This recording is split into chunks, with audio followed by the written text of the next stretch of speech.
Hello friends, কেমন আছেন সকলে? আশা করি ভালো আছেন। তো আমি আজকে আপনাদের জন্য ব্রোকলির একটা রেসিপি নিয়ে হাজির হয়েছি।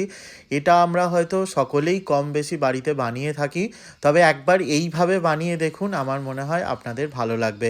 প্রথমে কড়াইয়ে জল গরম করে কিছুটা পরিমাণ নুন দিয়ে দিলাম, এর মধ্যে ডুমো ডুমো করে কেটে রাখা আলুটাকে দিয়ে 5-7 মিনিট আমি একটু ঢাকা দিয়ে ভাপে সেদ্ধ করে নেব। এরপর এর মধ্যেই আগের থেকে আমি ব্রোকলিটাকে কেটে নুন জলে আধা ঘন্টা ডুবিয়ে রেখেছি, সেটাকে আমি এর মধ্যে অ্যাড করে দিয়ে 4-5 মিনিট আমি ঢাকা দিয়ে এটাকে ফুটিয়ে নেব। তাহলে কি হবে, ব্রোকলিটা আর আলুটা আমার 80% মতন কুক হয়ে যাবে।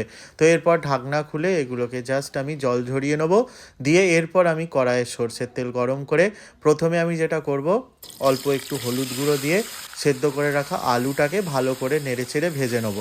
এই সময় তেলের একটা ব্যাপার আমি বলে দিই, আলুটা প্রথমে ভাজবেন আর ঠিকঠাক বুঝে তেলটা দেবেন, যেন খুব বেশি পরিমাণ তেল দেবেন না, তাহলে কিন্তু ব্রোকলিটা পুরো তেলটাই টেনে নেবে।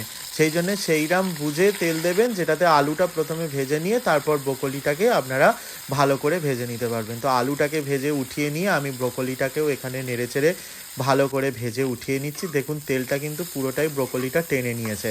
খুব চটজলদি এই রেসিপিটি বানানো হয়, কিন্তু এটা খেতে যথেষ্ট ভালো হয়, মানে মাংসর থেকেও আমার মনে হয় ভালো টেস্ট হয়।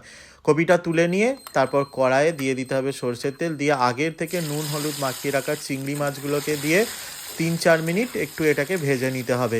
বেশি ভাজবেন না, জাস্ট একটু লাল লাল হলেই চিংড়ি মাছটাকে নেড়ে ছেড়ে উঠিয়ে নেবেন। তো চিংড়ি মাছটাকে তুলে নেওয়ার পর এর মধ্যে আমি ফোড়নে জাস্ট দেবো হচ্ছে 1/2 চামচ গোটা জিরে, দিয়ে ফোড়নটা একটু নেড়ে ছেড়ে দিয়ে এখানে আমি 8-9 কোয়া মতন রসুন নিয়েছিলাম, সেটা থেঁতে নিয়েছি, সেটা দিয়ে দিলাম। রসুনটা একটু ভালো করে নেড়ে চেড়ে ভেজে নিয়ে এর মধ্যে আমি 3টে মিডিয়াম সাইজের পেঁয়াজ নিয়েছিলাম, সেটাকে কুচো করে নিয়েছি।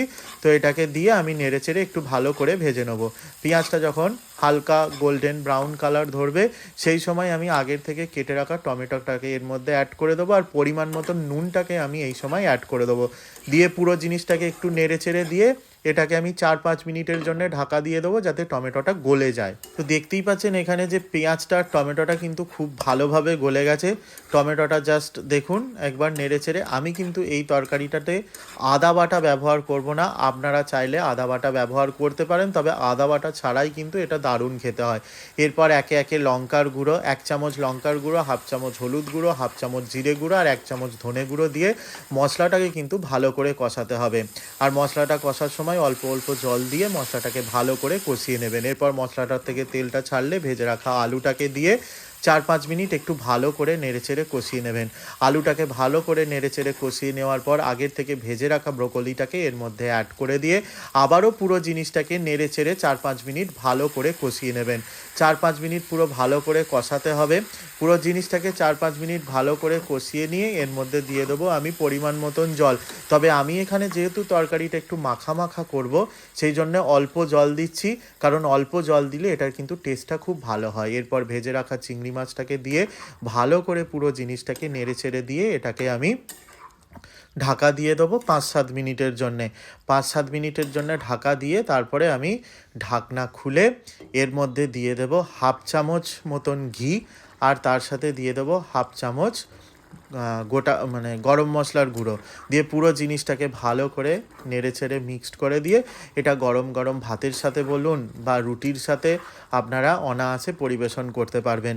তো এটা কেমন লাগলো আজকের রেসিপি অবশ্যই আমাকে কমেন্ট করে জানাবেন, আর কারা এইভাবে বাড়িতে ট্রাই করেন সেটাও আমাকে কমেন্ট করে জানাতে ভুলবেন না। দেখা হচ্ছে নেক্সট ভিডিওতে, ততক্ষণ পর্যন্ত সকলে সুস্থ থাকুন আর অবশ্যই ভালো থাকুন। আর যারা আমার চ্যানেলটি এখনও সাবস্ক্রাইব করেননি, চ্যানেলটি চটজলদি সাবস্ক্রাইব করে দেবেন।